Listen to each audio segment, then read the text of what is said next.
السلام عليكم، ازيكم حبايبي؟ عاملين ايه؟ يا رب تكونوا بخير. محتارة في الاكل، مش عارفة تطبخي ايه. شوية وصفات حلوة وجميلة، احتاري واختاري وشوفي اللي يناسبك واللي يريحك. عملنا وصفات بالفراخ، وصفات باللحمة المفرومة، وصفات السمك، وصفات من غير ولا فراخ ولا لحمة ولا سمك، على قد الايد. حاجات كده في منتهى الجمال. محتارة في الغدا؟ الفيديو ده هيفيدك جدا. وقبل ما نبدأ الفيديو متنسانيش في اللايك والشير ونفعل زر الجرس عشان ان شاء الله يوصل لكم كل جديد. ونبدأ في اول وصفة من وصفاتنا، النجريسكو. ومش اي نجريسكو ده، هنعمله كمان بشاورمة الفراخ. يلا حبايبي نتبل كده الشاورما بتاعتنا التحفة جدا. معايا كيلو من صدور الفراخ متقطعة تقطيعة الشاورما، منضفاها كويس قوي مصفياها. كوباية زبادي، شوية خل، معلقة توم مهروس، ليمونة، توم بودرة، بصل بودرة، كمون وكزبرة وملح وبهارات فراخ. نحضر البولة بتاعتنا عشان نتبل الفراخ الجامدة جدا. هنزل بكوباية من الزبادي، بعد كده هنزل بمعلقة كبيرة من الثوم المهروس. الزبادي والثوم يا جماعة بيخلوا طعم التتبيلة بتاعتي تحفة. بعد كده هنزل بمعلقة او معلقتين، يعني على حسب الكمية بتاعتك من الخل. هعصر كده ليمونة حلوة كده، ليمون بتاعي كده عصره كتير، هعصر ليمونة حلوة. بعد كده هنزل بالبهارات بتاعتي كلها، بهارات الفراخ، توم بودرة، بصل بودرة، شوية كمون، شوية كزبرة، شوية ملح صغيرين لان انا هبيت التتبيلة ديت. يبقى بهارات فراخ، توم بودرة، بصل بودرة، شوية كمون، شوية كزبرة، شوية ملح صغيرين. هقلب تتبيلتي المتينة ديت لحد ما المكونات كلها تتجانس مع بعض. ده ما شاء الله القوام المظبوط بتاع التتبيلة، تتبيلة الشاورما الصح. حاولوا تعملوها بنفس الطريقة ديت، هتطلع معاكم تحفة جدا. هنزل بقطع الفراخ بتاعت الشاورما متنضفة ومتصفية وزي الفل، واهم حاجة تكون متصفية كويس قوي. هقلبها كويس قوي كده مع بعض. همزج كل قطعة فراخ او كل قطعة شاورما من التتبيلة الجامدة بتاعتي. هقلبها كويس قوي كده لحد ما احس ان كلها تمزجت مع بعض، وهسيبها في التتبيله ليله كامله. هيكون معانا الفراخ بتاعتي اللي تبلناها سوا، فلفل الوان، بصل جوانح، شويه زيتون، شويه لحم طماطم، ومعايا شويه سمنه ومعلقتين زيت. ويلا بينا على الوok بتاعنا. على طاسه سخنه جدا هنزل بالفراخ، تاخد لون كده او تاخد صدمه معايا. هنزل الكميه بتاعتي حبه حبه، مش هنزلها كلها مره واحده. اهم شيء بنزلها بالتتبيله بتاعتي كلها بميتها كله، لان الميه دي اللي هتسوي معايا الخضار. هنزل بالبصل بتاعي، بالفلفل الالوان، هقلبهم تقليبه مع بعض 10 دقايق بالكتير لحد ما الميه بتاعتي كده تسوي الخضار بتاعتي، ميه التتبيله. هيبقى بالشكل اللي حضراتكم شايفينه ده. بعد كده هنزل بالطماطم بتاعتي اللي انا مقطعاها من غير قلب خالص، يعني لحم بس عشان ما تنزلش ميه. وبعد كده هنزل بالزيتون وهطفي عليها، وكده معايا احلى واطعم شاورمه فراخ ممكن تجربوها. يلا بينا نعمل صوص النجريسكو التحفة جدا بكريمة جبارة كده. معايا 4 كوبايات من اللبن، ومعايا كوباية من المرقة، معلقتين ونص كبار من الدقيق، ومعلقتين ونص كبار من السمنة. الدقيق قد السمنة عندي على الكمية بتاعتي ديت. معايا بقى سر الصوص بتاعي الخطير اللي هيدينا طعم الكريمي بديل الجبنة الكريمي، 3 مثلثات جبنة نستون، ومعايا معلقتين كبار من القشطة ومكعب مرق. معايا ملح وفلفل، ومعايا كمان شوية جوز الطيب. الكمية ديت ما تبقى مظبوطة جدا معاكي، هتعمل لك قوام كريمي تحفة للصوص النجرسكو الخطير. يلا بينا نشوف بيتعمل ازاي. حلتنا السخنة على النار، هنزل بمقدار السمنة بتاعتي وقدهم مقدار الدقيق، معلقتين ونص سمنة، معلقتين ونص دقيق. بعد كده اقلبهم تقليب مستمر لحد ما الدقيق يختفي خالص ويبقى بالشكل اللي حضراتكم شايفينه ده. بعد كده اول ما يوصل للون الذهبي كده هنزل عليه باللبن. ايد بنزل اللبن والايد التانية بقلب تقليب مستمر عشان ما يكتلش معايا. وبعد كده نزلت بكوبايه الشوربه بتاعتي واقلب كده تقليب مستمر لحد ما يديني قوام الكريمي. هنزل من ال3 مثلثات من الجبنه المثلثات ومكعب مرقه، واقلبهم تقليب كده كويس قوي لحد ما ياخد قوام كريمي كده حلو. بعد كده هنزل بشويه الفلفل وشويه جوز الطيب، وانا مش هحط ملح كتير لان انا ضايفه كده مكعب مرقه. اقلبهم تقليب حلو، لو يبقى الافضل لو فيه فلفل ابيض مع الصوص الابيض ده، لو فيه فلفل ابيض. تمام. هقلب كده كل ده تقليب مستمر لحد ما ياخد معايا قوام جميل دوت. هسيبها في حالها؟ لا ابدا، هقوم منزله عليها شويه من الميكس الجبن. بيديلي قوام كده كريمي تحفه اكتر ما هو، يعني بيديلي قوام كده متمزج وبيبقى كله جوسي في بعضه كده. طعم وريحه وقوام حاجه كده في منتهى الجمال. هقلب كل الحاجات الحلوه دي مع بعض، وبرضه هسيبها في حالها ابدا ابدا. هقوم منزله معاها شويه من القشطه البلدي وش اللبن يا جماعه. قشطه البلدي ديت منزله معلقتين كبار.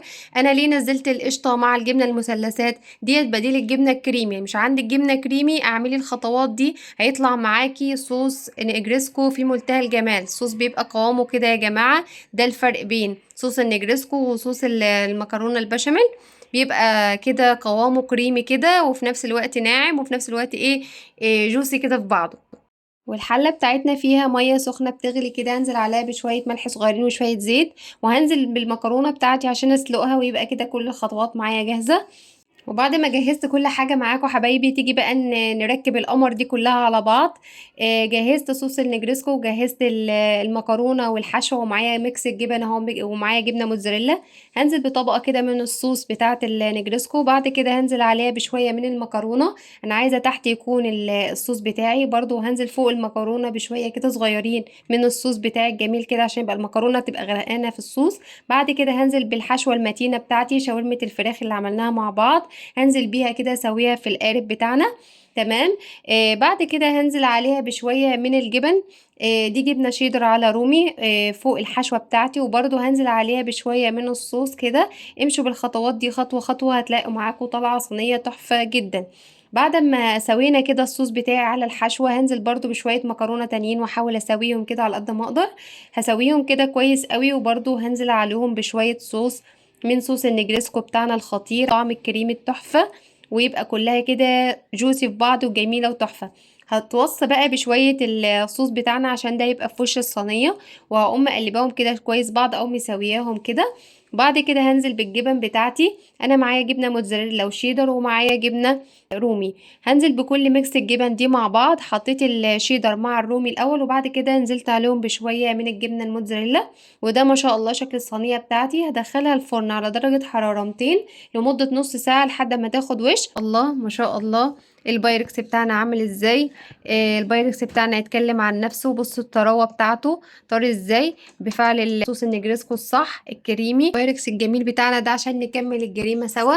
بسم الله ما شاء الله. شفتوا الصوص بتاعي؟ جوسي في نفسها، جميلة تحفة، ريحتها في منتهى الجمال. مش صابرين وانا بقطع خالص. عايزين ياكلوها من كتر حلاوتها، بيطلبوها مني على طول. جربوها، تعملوها وتاكلوها وتعتمدوها كده، وما انتش تشتروها من بره خالص. بصوا بصوا ما شاء الله. شكلها يتكلم عن نفسها، لوحة فنية. ريحتها وطعمها والتركاية بتاعت الشاورما فيها مدياها كده طعم وطراوة كده وريحة تحفة تحفة. جربيها وانتي بنفسك، هتكتبي لي في الكومنتات وتقولي لي طعمها عامل ازاي، عشان انا واثقة فيها كويس قوي. تركاية الشاورما دي ما تلاقيهاش الا في مطبخ ميرو. نجرسكو الخطير بالشاورما بتاعتنا بكل خطواته وتكاته وحركاته، حصري في مطبخ ميرو. يلا بينا. لو عندك لحمة مفرومة نعمل أحلى كفتة داوود باشا. زي ما هي سهلة جدا، طعمها في منتهى الجمال، مش هتاخد معاكي وقت. يلا نبدأ وصفتنا التحفة جدا، هنقولها بكل خطواتها وكل أسرارها وتكاتها وتفاصيلها. وقبل ما نخش في الفيديو بتاعنا، اللايك الجميل بتاعك والشير، ونبدأ وصفتنا. يلا بينا. هيكون معايا ان شاء الله نص كيلو من اللحمة المفرومة. معايا حوالي كوباية من البقدونس على الكزبرة. بقدونس على الكزبرة كوباية واحدة يا جماعة. انا شايلة العيدان بتاعتها ومقطعة الورق، بس اهم حاجة تكون متصفية كويس قوي. معايا بصلاية واحدة مفرومة ناعم، برضو بصلاية واحدة مش كتيرة قوي، تكون متوسطة.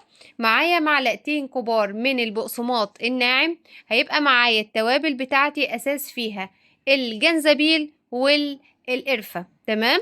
هيبقى معايا جنزبيل وقرفة، كمون وكزبرة، فلفل وملح، بابريكا مدخنة، والسبع بهارات. تمام. دي المقادير بتاعتنا معانا. مقاديرنا سهلة وبسيطة ان شاء الله. اول حاجة هنتبل اللحمة بتاعتنا. هضيف اللحمة بتاعتي في بولة كده، هنزل عليها بورق البقدونس ورق الكزبرة مع بعض حوالي كوباية يا جماعة، واهم شيء يكون متصفي كويس قوي. انا اخده الورق بس ومش اخده العيدان. تمام. بصلاية واحدة متوسطة الحجم، برضو ما كترش البصل، هي بصلاية واحدة بس. السر يا جماعة في كفتة داوود باشا عشان تبقى متماسكة معاكي وتطلع مظبوطة جدا وناجحة، تكون من غير سوائل. هنزل بالملح والفلفل بتاعي، كمون وكزبرة، بابريكا مدخنة، وهنزل بمعلقة من السبع بهارات او البهارات المشكلة. والمكون الاساسي عندي في البهارات القرفة والجنزبيل، دول اساسي جدا يا جماعة في كفتة داوود باشا. تمام. هنزل بمقاديرنا كلها كده، واهم خطوة معايا اسمغ الكلام الحلو ده كله مع بعضه. يعني هحاول افرمهم كلهم مع بعض، سواء بايدي ولا بالكبة. عايزة اللحمة بتاعتي تتمزج مع البهارات والعيدان، الكزبرة على البقدونس على البصل. اهم حاجة تبقى معايا متسمغة كويس قوي، ويطلع من الخيوط بتاعة اللحمة. يبقى كده معايا ما شاء الله نتيجة ناجحة. انا هنا ضربت الكفتة بتاعتي بالبصل بالبقدونس بكل حاجة، ضربتها على بعض كده لفة واحدة في الكبة عشان تتسمغ معايا، تبقى سهل. كل ما كانت طرية معايا ومتسمغة كل ما كانت نتيجتها مضمونة وناجحة جدا. مفيش مشكلة، اللي ما عندوش كبة ممكن يعملها بايده عادي، يلفها بايده كده لحد كده لما اللحمة ما تتسمغ معاك وتبقى تطلع خيوط كده، يبقى ما شاء الله ناجحة معاكي وتبقى ممتازة جدا. دي شكلها حبايبي اهي. بعد ما اتسمغت بيطلع منها خيوط كده، تعرفي اللي هي تمام ممتازة. هخلص كده المقادير كلها وهرجع لكم. شايفين حبايبي ما شاء الله بعد ما خلطت الكمية كلها، بسم الله ما شاء الله، بص اللحمة بتاعتي مطلعة خيوط بيضة ازاي. كده يبقى اتسمغت معايا كويس قوي، ودي خطوة مهمة جدا لنجاح الكفتة بتاعتي عشان ما تفكش منك. وبرضو هنزل عليهم بمعلقتين كبار من البقسماط. زيادة برضو عشان تربط معايا الكلام الحلو ده مع بعض، لو في اي سوائل ولا في اي حاجة من البصل البقسماط تربط وتخفي السوائل دي كلها. اهم حاجة لعوامل نجاح الكفتة بتاعتي ما يبقاش فيها سوائل خالص. بصوا حبايبي بسم الله ما شاء الله، ده شكلها النهائي اهو، كفتة مظبوطة جدا. اعمليها بالطريقة ده تطلع معاكي ناجحة جدا ومش هتفك منك نهائي. بصوا حبايبي، برضو بعد ما تخلصي الكفتة بتاعتك يستحسن او من الافضل تحطيها في التلاجة قبل ما تضيفيها على النار نص ساعة بس. تمسك معاكي زيادة. اعمليها بالطريقة دي بالخطوات دي بالتريكات دي، هتطلع معاكي ناجحة جدا. تمام. بصوا ما شاء الله عاملة ازاي، ولا بتفك ولا اي حاجة، وتحطها في النار هتبقى زي الفل. هيبقى معايا نص كوباية من الدقيق في اي صينية عندك مفرودة او اي طبق مفرود. هتنزلي بنص كوباية من الدقيق. الدقيق ده يا جماعة فايدته هنعمل بيه ايه؟ هنعفر بيه او هندي كفر خفيف جدا للكفتة بتاعتي. تمام. هبدأ كده انزل بكمية النص كوباية بس من الدقيق، انا محتاجاه بس يدي كده تعفيرة بسيطة للكفتة بتاعتي. هبدأ اكور حبايبي الكفتة بتاعتي كده على قد ما اقدر، اخلي مقاس الكفتة كلها واحدة. يعني عايزة تكوريها كور صغيرة يبقى كلها صغيرة، عايزة تخليها وسط يبقى كلها وسط. تمام. ما شاء الله. هبدأ كده اكور الكمية بتاعتي كلها بالشكل اللي حضراتكم شايفينه ده.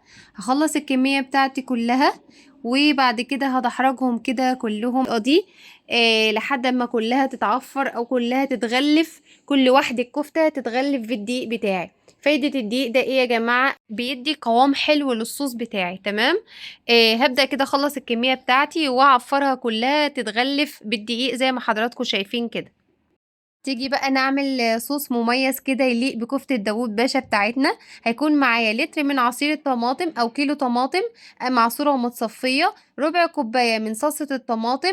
هيكون معايا بصلاية واحدة متوسطة مفرومة، ومعلقة كبيرة توم مهروس، وهيكون معايا بابريكا مدخنة، فلفل، توم بودرة، بصل بودرة، مكعب مرق. تمام. مقاديرها سهلة وبسيطة جدا. يلا بينا. حلتنا على النار، هنزل عليها بمكعب من الزبدة اللي احنا عملناه مع بعض، وبعد كده هنزل عليها بشوية من الزيت، شوية كده. الدهنية دي اللي هقلي فيها الكفتة بتاعتي، ونفس المادة الدهنية اللي هكمل بيها الصوص الأحمر بتاع كفتة داوود باشا. تمام. يلا بينا. تشويحة كده لون بني كده فاتح بنفس الطريقة دي اهي.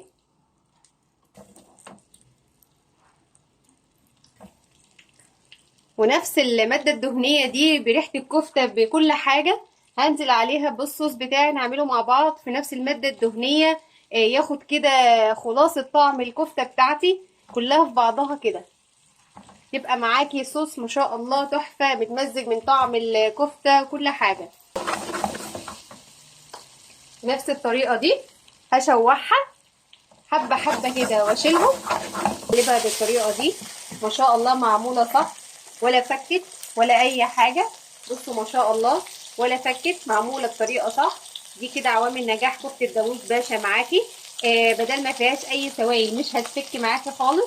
بصوا بسم الله ما شاء الله عامله ازاي، مش هتفك معاكي خالص. مديها كده لون، كده لون بني كده، وفي نفس الزيت بتاعها زي ما قلت لكم، في نفس الماده الدهنيه اللي هي الزيت على الزبده. هنبدا نشوح فيها بقيه المكونات بتاعه الصوص الاحمر الجميل جدا. شفتوا يا جماعه بسم الله ما شاء الله. عشان كده الزبده مع الدقيق يتقلوا لي الصوص بتاعي، ويديكي كده طعم تحفه للصوص بتاعي، ويبقى صوص في منتهى الجمال. جربوها بالطريقه دي ان شاء الله هتعجبكم جدا. هفضل اقلب كده بنفس الطريقه كده الكفته بتاعتي لحد ما تاخد لون جميل كده بني. هبدا اشيلها واضيف باقي المكونات معايا. وكده حبايبي اللهم بارك، بعد ما اخدت معايا لون بني جميل جدا، بصوا ما شاء الله. عايزه اقول لكم يا جماعه ريحتها في منتهى الجمال. هعملوها بالطريقه دي هتعجبكم جدا. هبدا دلوقتي هشيل الكفته بتاعتي كلها في طبق كده بره، وفي نفس الماده الدهنيه بتاعه الزبده على الزيت هبدا انزل باقي مقادير الصوص بتاعي. تمام. بصله كده الصوص الجميل ده، بصوا ما شاء الله على نفس البهاريز بتاعتي. بصوا بالحاجه اللي نزلت من الكفته، ما تشيلهاش، كل اي حاجه نزلت من الكفته حط عليها بتبقى تحفه جدا. شكل الكفته بتاعتي بسم الله ما شاء الله عامل ازاي يا جماعه. بصوا ما شاء الله شكلها تحفه جدا. انا شلتها دلوقتي. هبدا البصله اشوحها تشويحه كده خفيفه في نفس الزيت بتاع الكفته بتاعتي اهي. تمام ما شاء الله. عايزه اقول لكم ريحتها تحفه جدا، ريحه الكفته وما حطيت عليها البصله كمان ريحتها في منتهى الجمال. هبدا انزل دلوقتي بالتومه بتاعتي. هنزل بمعلقه كده من التوم المهروس. الصوص الاحمر ده صوص كفته داوود باشا، صوص متين جدا، طعمه تحفه، كله مطعم في بعضه. بعد كده هنزل عليها بمعلقه او معلقتين كبار من صوص الطماطم بتاعتي. انا عندي الطماطم دي انا كنت مفرزاها، عايزه تحطي الطماطم المعلبه مفيش اي مشكله خالص. هقلب كده البصله مع صوص الطماطم. انا الطماطم بتاعتي دي جايباها من الفريزر عندي بخزنها اهو حبايبي. بعد ما نزلت الصلصه مع البصله مع التومه بسم الله ما شاء الله، مع ريحه الزبده بالزيت اللي اخده مطعمه بالكفته بتاعت الحته في منتهى الجمال، هبدا الوقت ابهرها معاكم. حاجه هنزل بيها البابريكا المدخنه. البابريكا بتدي لون حلو قوي، بتقوم معايا اللون. والمدخنه يا جماعه البابريكا المدخنه بتبقى ليها طعم احلى من البابريكا العاديه، جربوها تعجبكم قوي. بعد كده هنزل بالفلفل،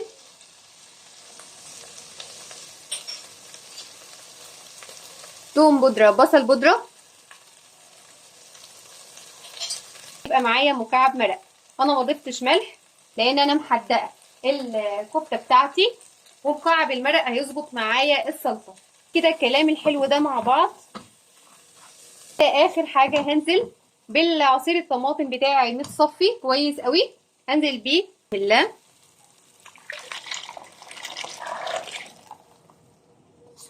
هقلبهم كده مع بعض. بصوا يا جماعه بسم الله ما شاء الله، شويه صوص احمر تحفه، صوص داوود باشا.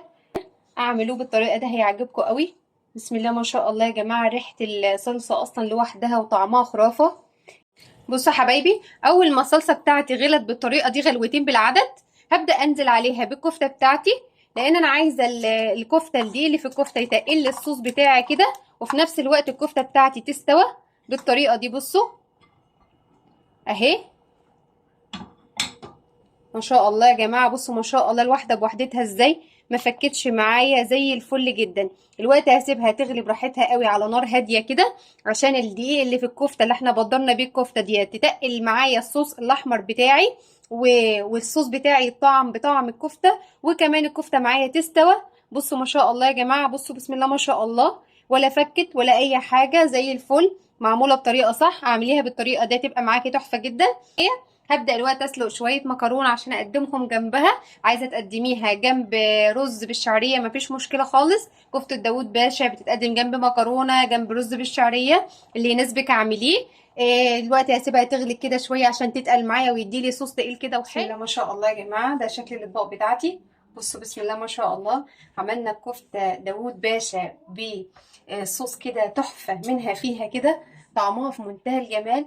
هتعجب كل اللي هيدوقها. أكلة سريعة شهية جدا. طعم الكفتة تحفة جدا. أنا قدمتها كده مع المكرونة. هي تحفة في كل حالاتها.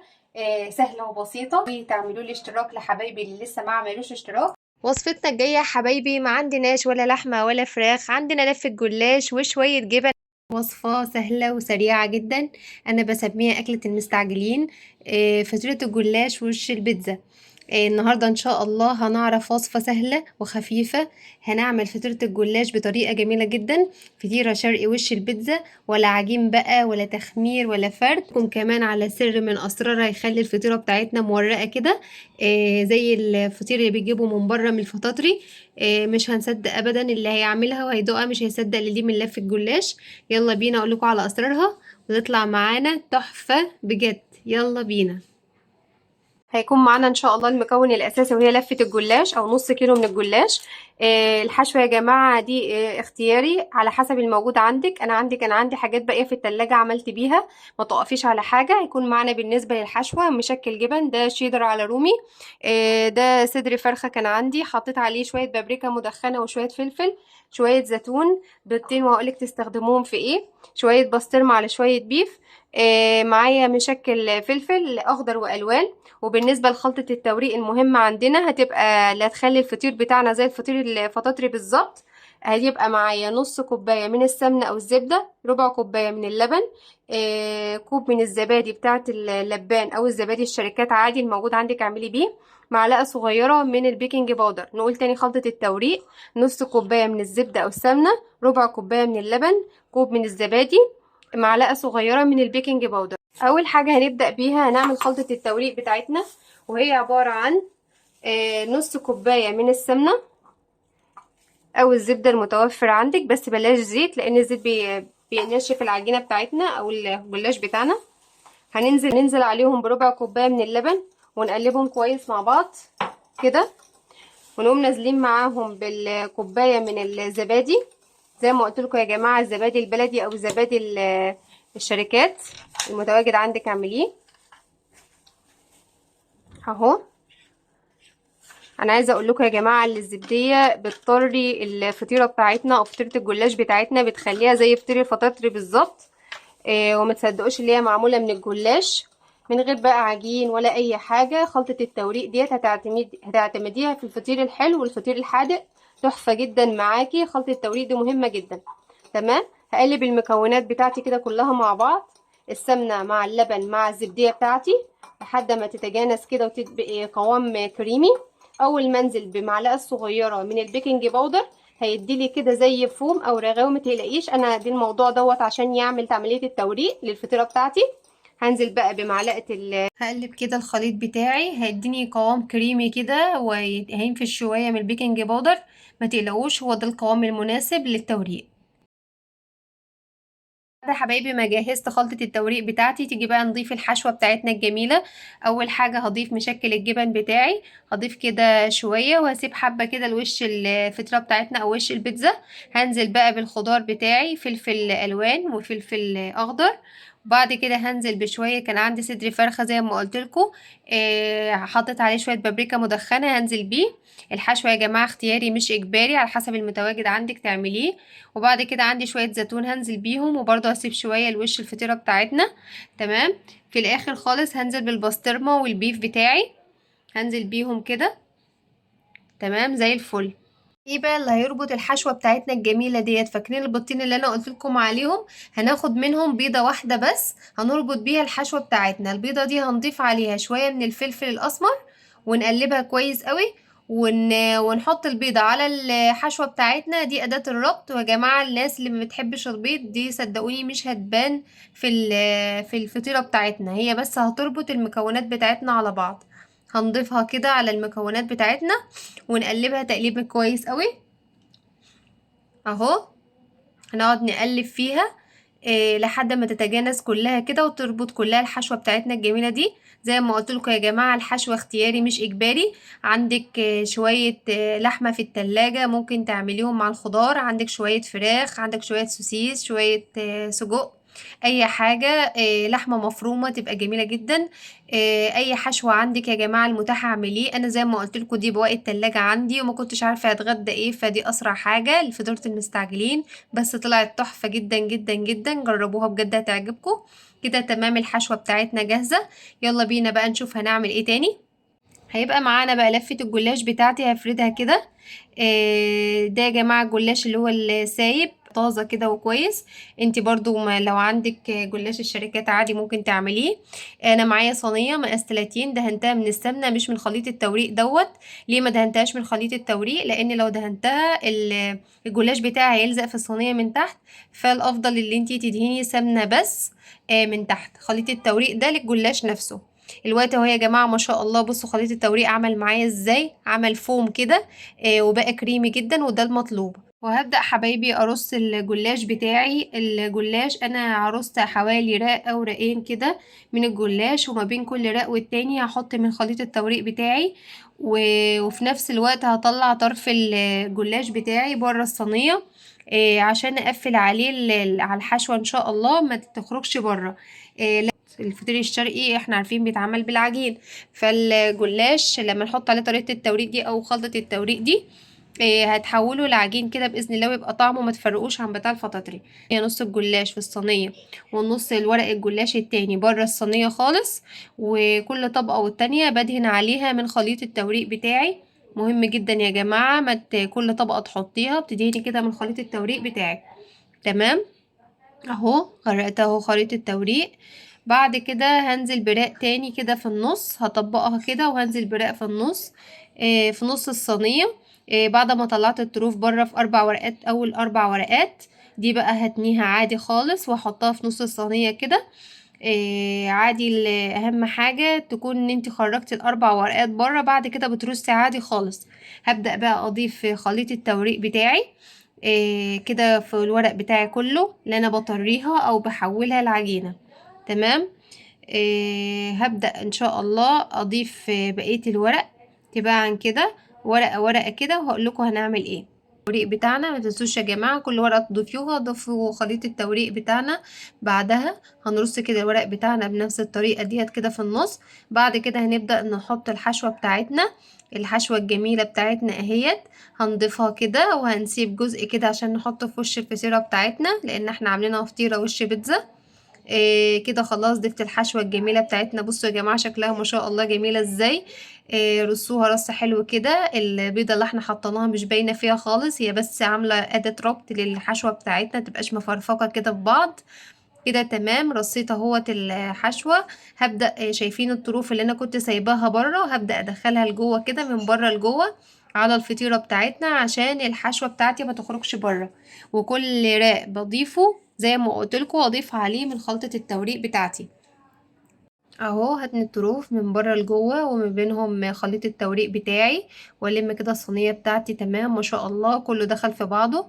ابدا اضيف طبقه تانية من الجلاش واحاول ادخلها كده من تحت الفطيره بتاعتي عشان تبقى محكومه كويس قوي، والخلطه بتاعتي ما تطلعش بره او الحشوه. وبرضه اضيف بين كل راق والتاني هضيف خلطه التوريق كده اهو. اخر حاجه يبقى معانا البيضه، انا هضيفها فوق وش الجلاش كده وهنزل عليها بالحشوه بتاعتي. متستغربوش يا جماعة البيضة الفطاطر نفسه بيعملها بالطريقة ديت. هضيف بقى باقي كمية الحشوة بتاعتي فوق الوش كده. وبعد كده هضيف شوية الجبن اللي عندي الباقيين هضيفهم فوق الوش. وبكده اكون جهزت احلى فطيرة بوش البيتزا زي ما حضراتكم شايفين. يا حبايبي الصينية بتاعتنا ما شاء الله خرجت من الفرن طرية ومورقة، ريحتها تحفة جدا جدا اللهم بارك. اخدت حوالي ربع ساعة في الفرن درجة حرارة عالية جدا. اول ما الاقيها اتحمرت من الجوانب بتاعتها هقوم طافية عليها الفرن ومشغلة الشواية حوالي 10 دقايق. بقى لونها تحفة. ده غير ريحتها وطعمها طرية جدا كده. ونشوف التوريقة بتاعتنا ما شاء الله يا جماعة ريحتها جميلة. بيتزا معاكم عشان تبقى ريحة وطعم وجمال. بصوا بصوا بسم الله ما شاء الله جميلة ازاي. بجد جربوها، وصفة سهلة جدا من غير بقى ولا عجن ولا فرد والطعم ولا أروع. روعة بجد. بصوا بصوا ما شاء الله، بصوا شكلها تحفة وطرية جدا وحاجة كده زي الفل. وده شكل الفطير بتاعنا يا جماعة، بسم الله ما شاء الله، جاي من الفطاطر لحد عندكم. فطير شرقي وش بيتزا، عملناه بطريقة سهلة جدا، اقتصادي، بنعمله ببواقي التلاجة، بأي حشوة تتمنيها، بأي حاجة عندك متوفرة. ما شاء الله، جربوه هيعجبكم جدا. يلا بينا نغير في طعم الفراخ ونعمل مع بعض احلى واطعم كبسه بالفراخ على اصولها بكل تكاتها واسرارها، وجنبها سلطه الدقوس. يلا بينا، مستنيه ايه؟ بسرعه اعملي لي لايك وشير وسبسكرايب لقناتنا وفعلي الجرس عشان يوصلك كل جديد. ويلا بينا نبدا وصفتنا.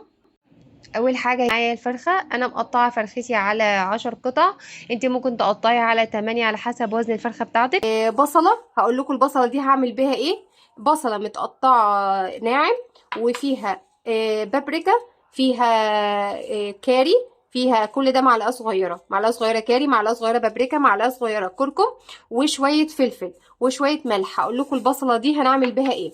بعد كده معانا في المقادير الكبسه نفسها معلقه من الثوم المفروم، معلقه كبيره. معايا بهارات صحيحه وبهارات بودر. البهارات الصحيحه ديت عباره عن، معايا ورق الغار او الورق اللورا، 2 من الليمون اللومي او الليمون المجفف الاسود، ومعايا فلفل حار، انا عايزه القرن كامل زي ما هو كده، ومعايا قرفة عدان، ومعايا حوالي من 5 ل6 فصوص حبهان، معايا فصين مستكة، معلقة صغيرة من اليانسون. ما تستغربوش يا جماعة، اليانسون بيدي ريحة جميلة جدا للكبسة بتاعتي. ومعايا من 6 ل7 حبات من القرنفل. دي المقادير الحصى بتاعتي او المقادير اللي هي البهارات السليمة اللي مش مطحونة. بعد كده هيكون معانا بصلايه كبيره مفرومه ناعم، والماده الدهنيه بتاعتنا معلقتين سمنه على معلقتين زيت. نيجي بقى للبهارات اللي هي البودر. هيبقى معانا طبعا مكعب مرق الدجاج، ده بيدي طعم وريحه جميله جدا لكبسه الفراخ بتاعتنا. معايا معلقه كبيره من بهارات الكبسه، معايا معلقه صغيره من الكمون، معلقه صغيره من الكزبره، نص معلقه صغيره من الفلفل الاسود، معلقه صغيره مليانه من الجنزبيل البودره. معايا الملح بتاعنا حوالي نص معلقه كبيره، انا مزودتش عشان انا ضايفه مكعب مرقه فبيدي حدقيه شويه. طيب، اول مرحله معانا بعد ما ضمننا غسيل الفراخ بتاعتنا وما شاء الله تتكلم عن نفسها، هي نظيفه زي الفل، بس لازم برضو هضيف معاها مكون يخليها ضمنت النظافه بتاعتها او الريحه او كده، يعني زياده نظافه فيها. هنعمل ايه في المرحله دي؟ شايفين البصله اللي انا قلت لكم انا حطيت عليها كاري، كركم، بابريكا، شويه ملح، شويه فلفل. هدعك بيها الفراخ بتاعتي كلها. البصل يا جماعه بالفلفل بالبهارات دي بتشيل اي ريحه زفاره او اي حاجه مش مستحبه في الفراخ زياده، مع اني منضفاها ونقعها كويس قوي ومتاكده من نظافتها كويس قوي، بس انا برضو بحب اعمل البصله في الفراخ قبل اي اكل فراخ. تمام. دي الفرخه بتاعتي يا جماعه، انا ضفتها في البوله كده عشان ادعك فيها البصله بتاعتي. هضيف البصله عليها كلها كده واقوم دعكاها كده كلها في البصله بتاعتي. البصله دي بتدي ريحه، بس انا ضايفه عليها شويه بهارات لان انا هشوح اللي عايزاها تاخد لون الاول، هو مش هتستوى، هي بس هتاخد صدمه في الزيت او السمنه بتوعي دول الاول قبل ما ننزل عليها بباقي المكونات. وبكده يا جماعه ما شاء الله، بصوا بعد ما حطيت البصله بتاعتي على الفراخ، دلوقتي هبدا اسخن الحله بتاعتي كويس قوي قوي وهنزل عليها بالفرخه بتاعتي. بصوا يا جماعه الفرخه ما شاء الله، انا ضفت البصله دعكتها فوق وجوه وبره وكل حاجه كده عشان اضمن ان هي تبقى ريحتها تحفه جدا. انا هنزل عليها، يلا بينا نشوح الفراخ مع بعض. حله سمنه ومعلقتين الزيت كده. هبدا انزل بقطع الفراخ بتاعتي كده. ليه انا بعمل الخطوه دي؟ زي ما قلت لكم لازم اديها تشويحه كده او صدمه. انا كده مش بسويها خالص، انا كده بديها صدمه ولون، منها تدي ريحه حلوه جدا ومنها تاخد لون جميل ذهبي، ما تبقاش زي المسلوقه. تمام. يلا بينا نشوح الفراخ بتاعتنا الجميله دي. عايزه اقول لكم يا جماعه ان ريحه البهارات اللي انا ضفتها التركايه دي جربوها، هتفرق في الكبسه بتاعتك. ريحه حلوه جدا، لون جميل، حاجه كده ما شاء الله ما شاء الله، الله اكبر، تحفه. الريحه تحفه جدا. خلاص كده تحت وفوق، وهقول لكم هنعمل ايه تاني. هنا يا جماعه يا دوبك انا بس هقلبها كده تقليبه بسيطه، انا عايزاها تاخد لون ذهبي كده اهي، تتشوح تاخد بس صدمه، تاخد لون. انا عايزه اقول لكم يا جماعه الريحه بسم الله ما شاء الله، ريحه وهميه، ريحه لسه ما عملتش فيها اي حاجه، عامله ريحه تحفه، عامله ريحه ما شاء الله تحفه. يا دوبك بس هتاخد لون معايا ذهبي كده خفيف كده، وهشيلها ان شاء الله واقول لكم هنعمل ايه. يلا بينا. نجيب كده حاجه خفيفه كده، هبدا اطلع الفراخ بتاعتي كده. تمام ما شاء الله ريحتها تحفه جدا جدا كده ما شاء الله. بصوا ده اللي انا بقول لكم عليه، ده الشكل. بعد كده ننزل على نفس الزيت اللي احنا ادينا صدمه للفراخ، هننزل بالبصله بتاعتي اهي يا جماعه، وهنقلب كله مع بعضه كده. ريحه الفراخ والبصله اللي كانت بتاعه الفراخ مع البصله بتاعتي كله يطعم في بعضه. تمام كده اهو يا جماعه. هشوح البصله بتاعتي كده على خفيف ما شاء الله، عشان حطيت البصله مطرح ريحه الفراخ بتاعتنا. ريحتها تحفه جدا من قبل ما اعمل فيها اي حاجه، ولسه ما ضفتش فيها اي حاجه. طيب بعد ما اشوح الفراخ بتاعتي كده تدي لون ذهبي خفيف جدا، هقوم نازله عليها بمعلقه الثوم المهروس اهي يا جماعه. بسم الله ما شاء الله على التومه على البصله بتاعتي، وريحتها ما شاء الله ظهرت ريحه تحفه جدا. هبدا انزل بالبهارات الخاصه بتاعتي. هنزل بالقرفه، قرفه العيدان. تمام حوالي عودين كده من القرفه اهو. هنزل بالليمون المجفف او الليمون اللومي اهو، يبقى القرفه الليمون اللومي. هنزل بحوالي من 6 ل7 فصوص من الحبهان اهو. تمام ورق اللورة بتاعنا، دي كل دي البهارات الحصى بتاعتنا. ومعايا هنا معلقه من اليانسون بتدي ريحه حلوه قوي، وحوالي 6-7 فصوص من ال القرنفل. تمام ده ينسون. هنزل بشويه ينسون بتاعنا والقرنفل. تمام وشويه المستكه. اقلب كله مع بعض، وهنزل بقرن الفلفل بتاعي زي ما هو حامي كده زي ما هو، بيدي ريحه وطعم تحفه. بسم الله ما شاء الله. نزلت بالبهارات الحصى بتاعتنا.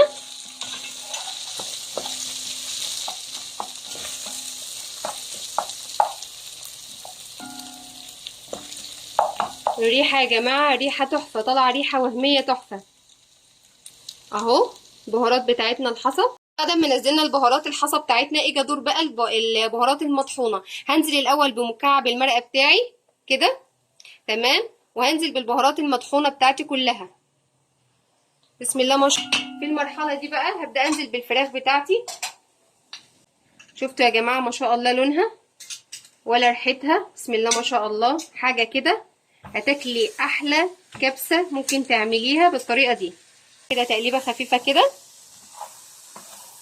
بس كده ما شاء الله. الريحه تتكلم عن نفسها اهي، ريحه ولون وشكل وطعم ان شاء الله خرافه يعجبكم جدا.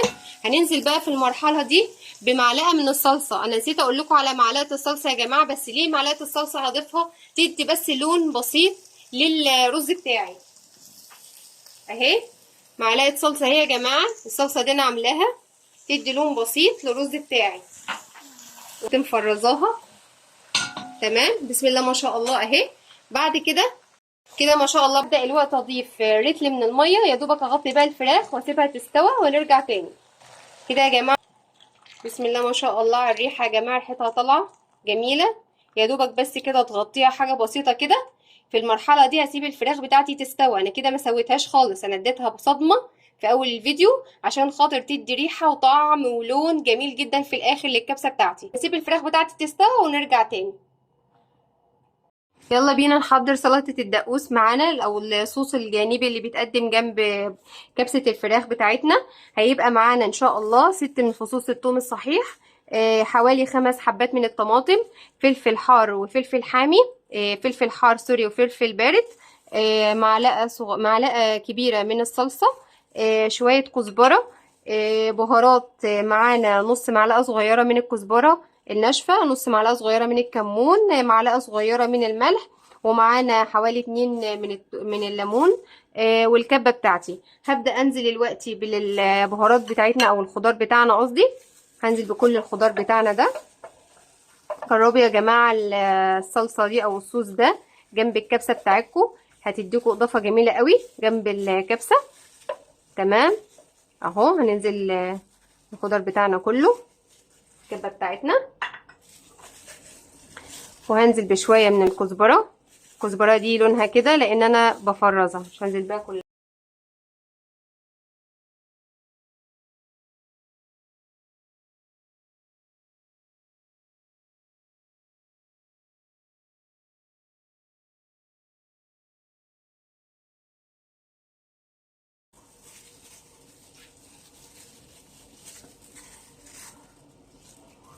اهو يا جماعه ما شاء الله، ده شكل الصوص بتاعنا او سلطه الدقوس بتاعتنا.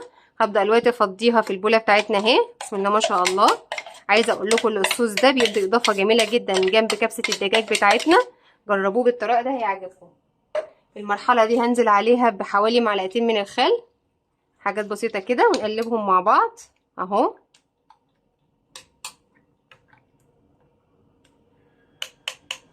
وبس كده ما شاء الله، ريحته جميله جدا. جربوا يا جماعه صوص الدقوس او سلطه الدقوس بالطريقه دي، هتعجبكم جدا اهي.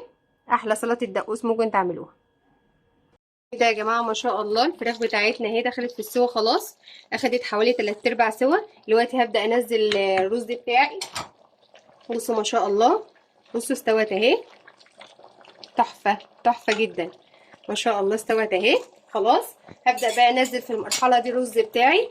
انا معايا الرز بقى يرجع للكميه اللي انتوا عايزينها خالص. انا معايا كوبايتين من الرز المغسول. تستخدمي رز مصري، عايزه تستخدمي رز بسمتي، ده يرجع لكم. هبدا اقلب بقى الفراخ بالرز بتاعتي. كميه الرز يا جماعه برضو ترجع لكم على حسب الكميه بتاعتكم. انا هنا عملت كوبايتين من الرز المصري. عايزه تعمليه بسمتي مفيش مشكله. كده خلاص هبدا اوطي عليها وشويه دقايق، كله زي ما قلت لكم في حله واحده. دقايق كده هوطي عليها تغلي غلوه بس بسيطه، وبعد كده هوطي عليها، وكده خلاص معانا احلى كبسه دجاج ممكن تاكلوها. بتاعنا استوى، والفراخ اهي ما شاء الله استوت جدا، اتهرت. هنزل بتركايه كده، عايزه انزل طبعا كبسه فلازم نديها طعم الشوي او طعم الفحم.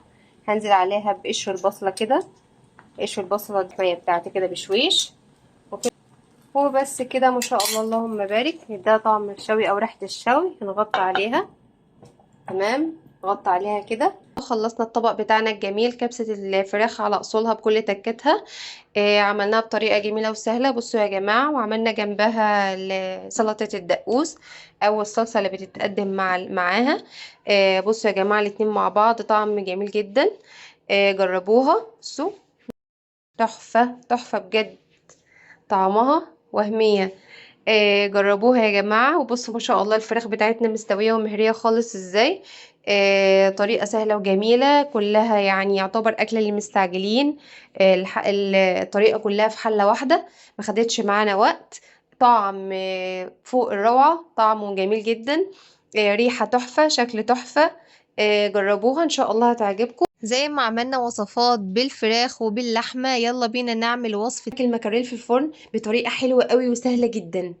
هنعملها بخلطة جبارة، واللي مش بيحب السمك بالطريقة دي هيحبها جدا جدا. يلا بينا على الطريقة.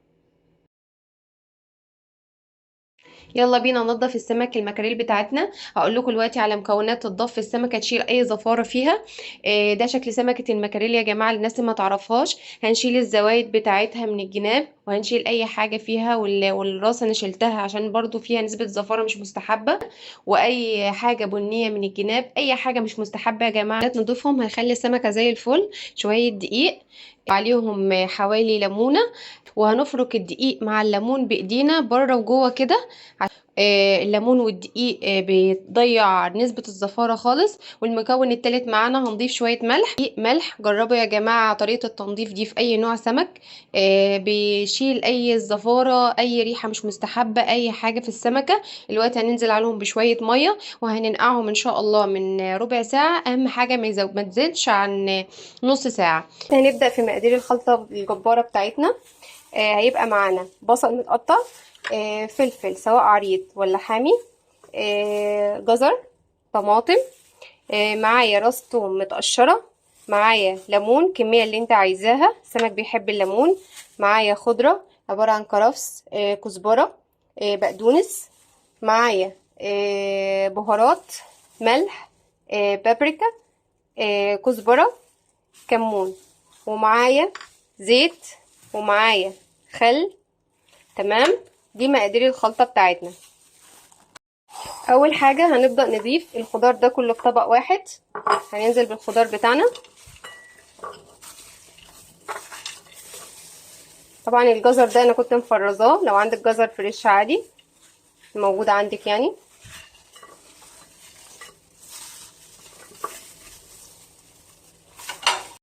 ده شكل الخضار بتاعي. دلوقتي هنحاول نفك البصل الخضار بتاعي من اي تكتلات على قد ما بقدر كده. هفك البصل بتاعي كده. تمام. وهنسيبه على جنب. دلوقتي هنحضر في الكبة بتاعتنا توم، راس توم كاملة كده. هننزل عليها بشوية من الزيت كده، حوالي معلقتين من الخل كده. وبعد كده هننزل عليها بالبهارات بتاعتنا. البهارات عبارة عن 2 معلقة صغيرة مليانة من البابريكا، معلقة كبيرة ملح، 2 معلقة من الكمون، 2 معلقة صغيرة مليانة من الكزبرة. طبعا الكمون والكزبرة والليمون وكل ده حلو جدا للسمك. هنفضيه كده في الكبة بتاعتنا. وهناخد شوية خضار من الخلطة اللي احنا عاملينها على بعض. البصل مع الفلفل مع الجزر مع الطماطم. ناخد كده منهم شوية صغيرين كده مع التوم بتاعنا كده. كل الخلطة دي مع بعض هنخلطها مع بعض عشان تكون خلطة جبارة تحفة مميزة. وبعد كده هناخد شوية من الخضرة بتاعتي. هاخد شوية خضرة، كزبرة، كرفس، بقدونس. الخضرة يا جماعة مع الليمون مع الكمون مع المقادير دي كلها بتبقى تحفة. دلوقتي هخلط المقادير دي كلها عشان اكون الخلطة الجبارة بتاعتنا ونرجع تاني.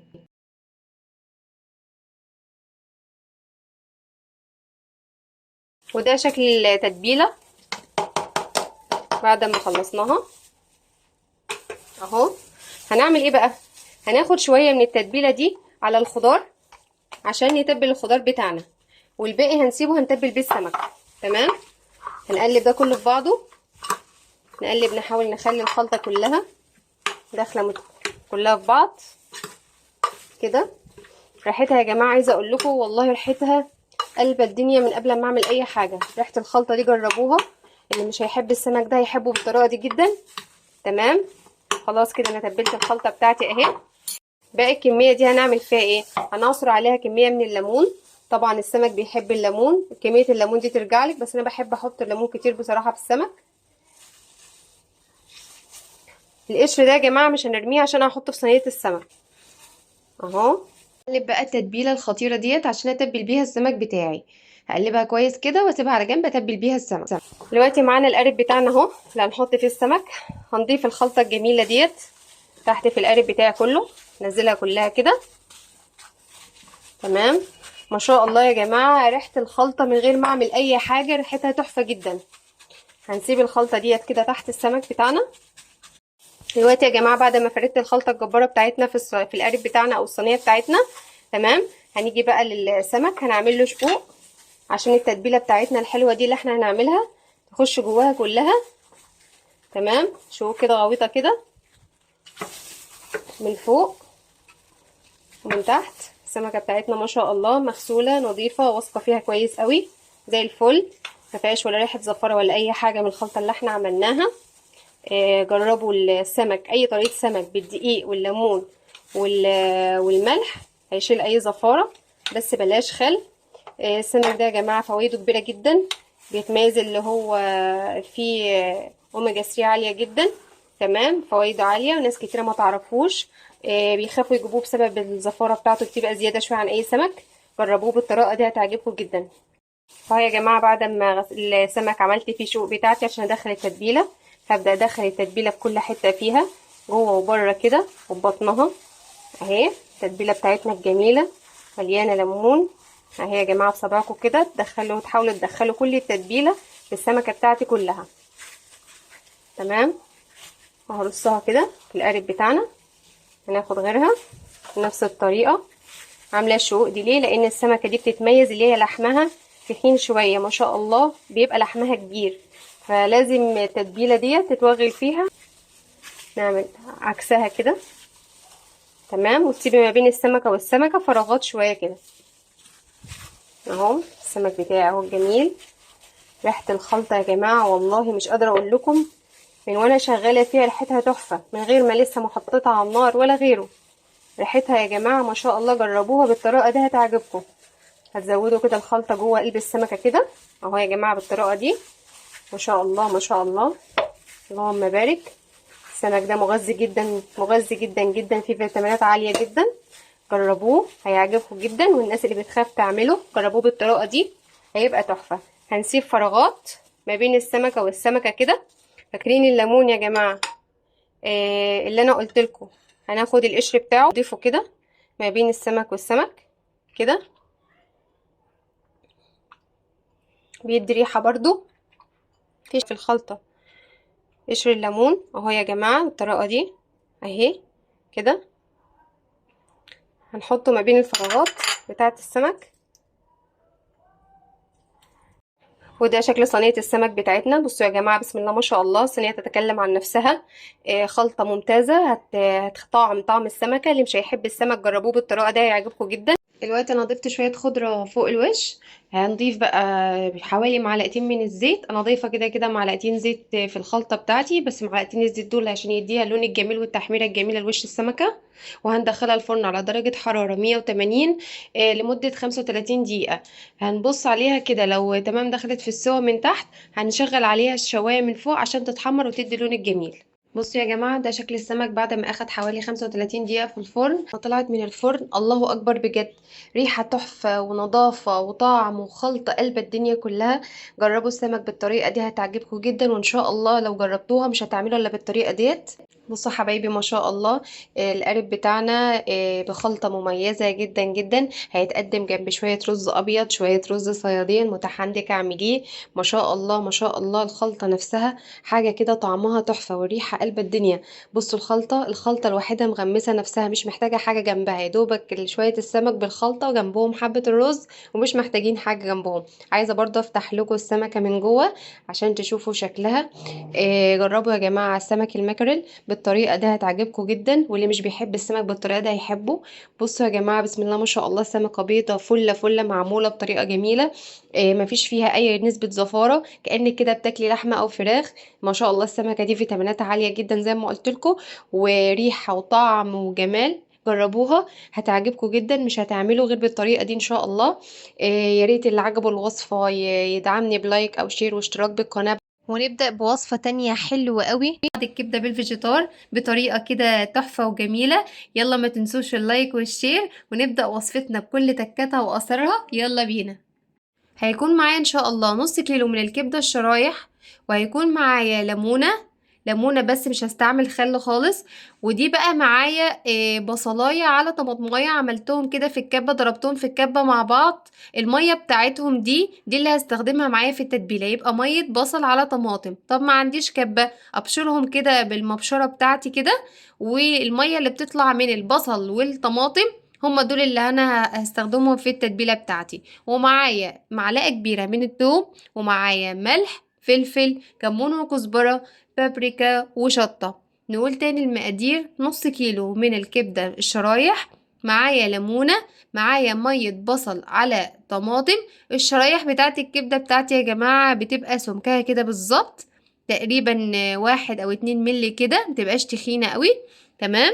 وهيبقى معايا الليمونة، معلقة كبيرة من الثوم المهروس، ومية بصل على طماطم زي ما قلتلكوا، لا اما نبشر البصل والطماطم ونطلع ميتهم، او في الكبة بتاعتي واطلع ميتهم اصفيها. هيبقى معايا ملح وفلفل، معايا كمون وكزبرة، ومعايا بابريكا، ومعايا شطة. نبدأ اول حاجة، هنزل معلقة الثوم المهروس بتاعتي. انا حاطة معلقة بس مش مكترة، لاني مش عايزة اضيع طعم الكبدة بتاعتي. يبقى معلقة واحدة من الثوم المهروس، وبعد كده هنزل بمية البصل والطماطم كده مع بعض. عايزة اقول لكم يا جماعة اللي مية البصل والطماطم تركاها حلوة قوي في تتبيلة الكبدة مع التومة طبعا. وطبعا روح الكبدة التوم والليمون، هعصر ليمونة واحدة بس انا كده ما ضفتش خل خالص، انا بس حطيت ليمونه عشان بس تضيع زفاره الكبده بتاعتي.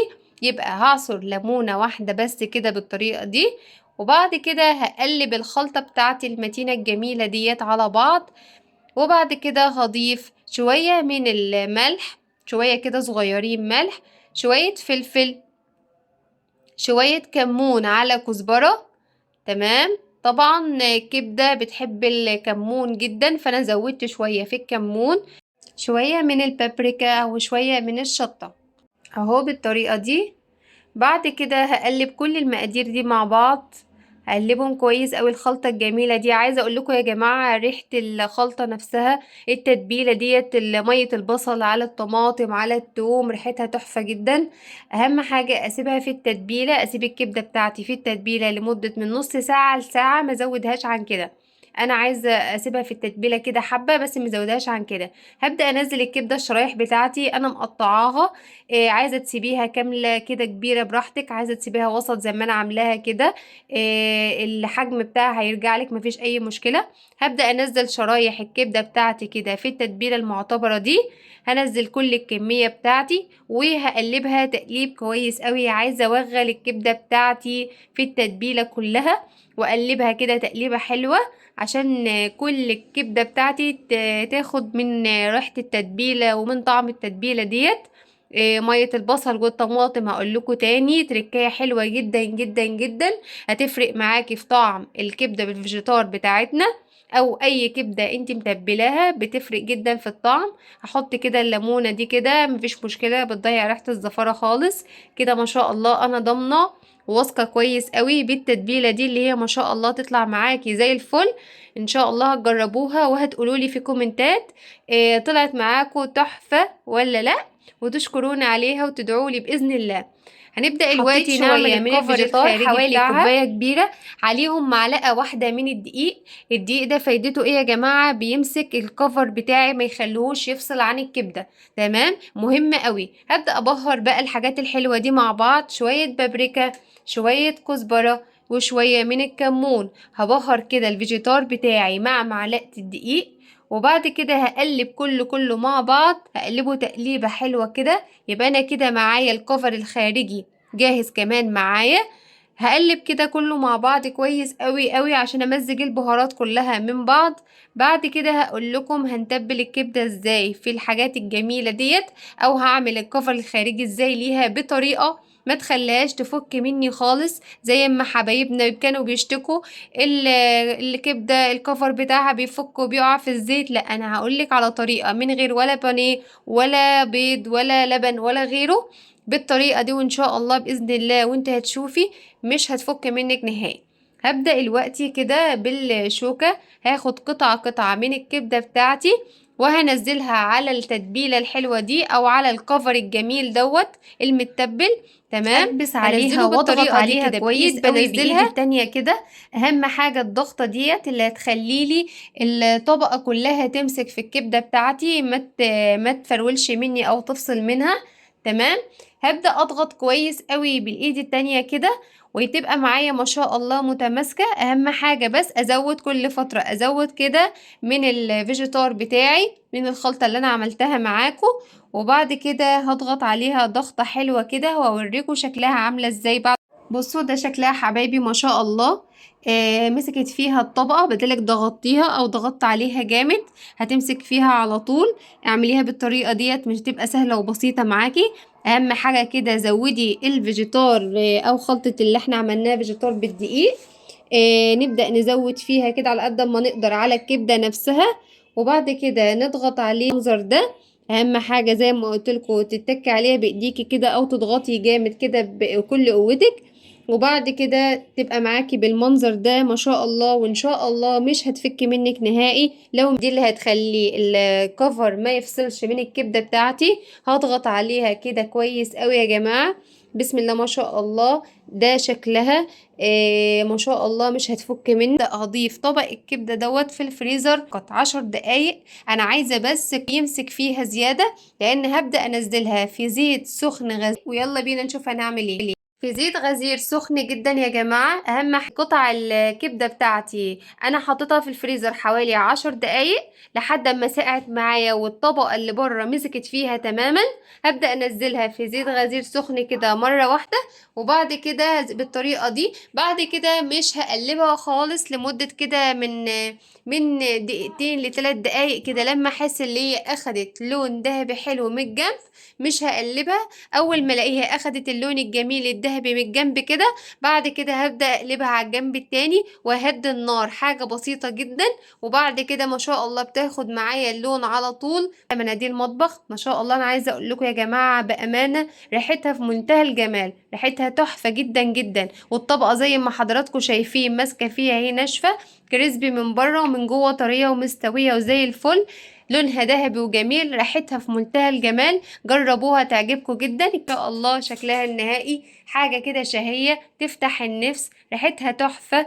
الأولاد يحبوها جدا بالطريقة دي، جربوها تعجبكم جدا. مستوية من جوه قوي قوي ومن بره كريسبي وتحفة. عاملة طبقة كده والطبقة ما نزلتش معايا زي ما حضراتكم شايفين. جربوها هتعجبكم جدا جدا. ويلا بينا بقى على الوصفة الجبارة بتاعتنا. هنعمل مع بعض الكشري المصري على أصوله. شوية كشري ولا أروع، هننافس بيهم أكبر المحلات وتحدي. جربي الكشري بالطريقة دي، سهل حاجة كده في منتهى الجمال. طبق الدفع على أصوله. هنعمل جنبه كمان شوية حمص الشام، وهنعمل كمان الدقة والشطة وشوية صلصة مميزين للكشري، وأسرار البصلة المقرمشة المشهورة بتاعة الكشري كمان، وشوية العيش اللي بناكلهم في أكبر المحلات. هننافس بيهم حبايب المحلات، حاجة كده في منتهى الجمال بيتي. أحلى وأطعم طبعا وأنضف. جربي الكشري بالطريقة دي مش هياخد معاكي وقت. أول حاجة حبايبي هبدأ بيها في مقاديرنا، هنقع الحمص والعدس. أنا ما بسلقش العدس بتاعي، بنقعه. الحمص انا بنقعه لازم لان بيجي كده ناشف، بنقعه حوالي ساعتين 3.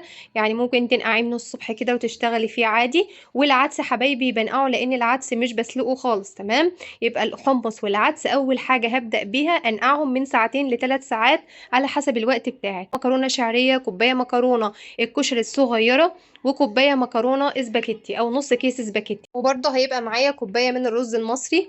بصلة متقطعة جوليان، معلقتين من النشا، معلقة دقيق، شوية توم حلوين كده مفروم ناعم. هيبقى معايا طماطمية مبشورة، ملح وفلفل، شوية شطة وشوية كمون، ولتر من الطماطم معصورة بشوية مية صغيرين، ومعايا كمان فنجان من الخل. دي مقاديرنا حبايبي. اول حاجة هبدأ بيها هسلق الحمص بتاعي، ومش هسلقه كده سلقة عادي، لا انا هعمل منه كمان حمص الشام يليق جدا جنب الكشري بتاعنا. هنزل بالحمص بتاعي بشوية المية وعليهم شوية بصل كده من اللي احنا مقطعينهم وطماطمية واحدة مبشورة، وهنزل كده بفص توم واحد كده يدينا ريحة حلوة قوي، شوية ملح شوية فلفل وشوية شطة، وبس كده هسيبهم على النار خالص لحد لما يستوى معايا واخلص باقي وصفتنا. تاني حاجة حبايبي هحضر البصلة المقرمشة بتاعة الكشري. هيكون متقطعة كده بصل جوليان بالشكل ده، هحاول كده افركهم من بعض اخليه رقيق جدا. كل ما كانت البصلة متقطعة رقيق كل ما تبقى معاكي مقرمشة وحلوة. وهنزل عليها حبايب قلبي بمعلقتين من النشا ومعلقة من الدقيق ورشة صغيرة من الملح.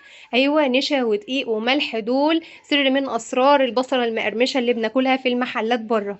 هتفضل معاكي مقرمشة لاخر وقت. كمية من الزيت، والزيت اللي انا حطيته في الحلة ده الزيت اللي هستخدمه في الوصفة بتاعتي كلها، مش هحط زيت تاني خلاص. تمام. اول حاجة هنزل بيها مقطعة كده شوية عيش سوري. العيش السوري كده بيبقى رقيق فبيديني طعم الشيبس، بيبقى حلو قوي مع الاكلة بتاعتنا.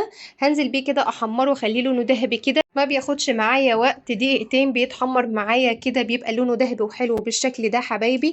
هنزل بالبصلة بتاعتي بالطريقة دي، هتاخد معايا لون ذهبي فاتح، بلاش نغمقها عشان ما تمررش معايا الاكل بتاعي دي. وبعد ما خلصنا البصلة بتاعتنا بقى نستفاد بالزيت اللي انا هستخدمه في الوصفة بتاعتي كلها. هصفيه كده من شوائب الدقيق وهيبقى معايا كده زيت نظيف بريحة البصلة، وده سر من اسرار المحلات. دلوقتي هنبدأ نحضر كده صلصة طماطم مميزة. ناخد شوية من شوية الزيت اللي لسه مصفيينهم، هننزل عليهم كده بشوية توم مهروس، حوالي معلقة كبيرة من التوم المهروس. التوم بتاعنا بيوري بالشكل ده. هبدأ انزل عليهم بلتر الطماطم، بس اهم حاجة الطماطم بتاعتي تكون تقيلة. لان صلصة الكشري ما بتتسبكش قوي، فبتبقى قوامها ولا تقيلة قوي ولا خفيفة قوي، بتبقى كده وسط. هنزل عليها حبايبي ب3 معالق من الخل وشوية ملح وشوية من الشطة، واقلبها تقليبة كده واسيبها على جنب تتسبك حاجة بسيطة جدا للصلصة جاهزة. يلا بينا نعمل شوية الدقة. كسرولة على النار بشوية الزيت بتوعنا، هنزل عليهم بمعلقة كبيرة كده من التوم المهروس. هقلبه تقليبة حلوة كده يا دوبك بس يبقى ابيض معايا، ما ياخدش لون خالص. هبدأ انزل عليه بفنجان من الخل، كوباية واحدة كده او نص كوباية خل، وزيهم بالظبط نص كوباية من المية. يبقى تقليبة بس. هنزل عليهم بشوية من الكمون وشوية من الملح، يغلوا غلوة واحدة بس واقفل عليهم على طول. وبعد ما قفلت النار هبدأ اعصر عليها ليمونة وهصفيهم كده عشان اخد ريحة وطعم الدقة الحلوة كده من غير التوم. بنفس الشكل ده حبايبي هصفي كل التوم دوت. هتبقى معايا كده احلى دقة كشري جاهزة معايا. ويلا بينا نعمل الرز والعدس والمكرونة الشعرية كله مع بعضه. حلتنا على النار، هنزل برضو بشوية من الزيت بتوعنا بتوع البصل، وهبدأ انزل عليهم حبايبي بكوباية الشعرية، احمرها كده تاخد لون ذهبي غامق. تمام، ذهبي غامق. اول ما بنزل عليها باقي الرز بالعدس هتفتحي معايا، عشان كده بقول لكم غمقوها شوية. هبدأ انزل حبايبي بكوباية العدس اللي احنا نقعينهم مع بعض. في المرحلة دي اقلب العدس بتاعي مع الشعرية كويس قوي بالشكل ده حبايبي. انا عايزة كده الزيت يتغلف بالعدس والشعرية مع بعض، مهمة جدا. هبدأ بعد كده حبايبي انزل بكوباية الرز المصري مغسول ومتصفي، هنزل بيه كده وبرضو نفس النظام هقلبهم كله مع بعضه، ادهم حقهم في التقليب. في المرحلة دي حبايبي هنزل بشوية من الملح، وطبعا شوية كمون بيدي كده ريحة حلوة قوي للرز بتاعنا. هنزل عليهم بمقدار المية بتاعي زي مقدار الرز كده، يعني غطي العدس بتاعنا والرز ويبقى اكبر من العدس بحوالي 1 سنتي كده. ما يتشرب معايا الرز هوطي عليه النار كده ياخد سوى الرز العادي خالص، ويبقى كده تمام. خلصنا الرز بالعدس بالشعرية وبالشكل ده. هبدأ اوطي عليه شمعة وما اقلبوش تاني عشان يطلع معايا مفلفل وجميل. وبعد حبايبي ما خلصنا الرز بتاعنا والعدس ده، اسلق المكرونة شوية من الزيت وشوية من الملح، برضو نفس الزيت بتاعنا. هنزل عليهم كده بالمكرونة بتاعتنا تتسلق معايا ويبقى تمام. المكرونة كمان خلصت. شوية الشطة الجبارة سر كده المحلات. هنزل برضو بشوية الزيت بطعم وريحة البصل بتوعي. هنزل عليهم كده بمعلقة شطة كده معتبرة، معلقة شطة كبيرة، شويحة كده اقلبها تقلبتين. هنزل عليهم كمان بنص معلقة صغيرة من البابريكا، بتدي طعم ولون حلو قوي قوي. هقلبهم كده حبايبي تقلبتين لحد لما اشم ريحة الشطة بتاعتي كويس قوي. في المرحلة دي هنزل عليها بكرنيب واحد من الطماطم، كرنيب واحد بس حبايبي بالشكل ده حبايبي. ويبقى معايا كده شوية شطة سر المحلات، شوية شطة جبارين اهم حبايبي كده جاهزة معايا سريعة جدا.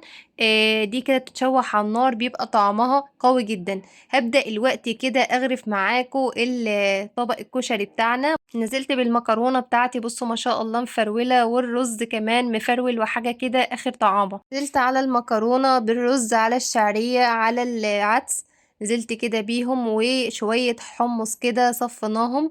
نزين بيهم الطبق بتاعنا، وبيدي كده ميكس حلو قوي لطعم الكشري بتاعنا بالشكل ده.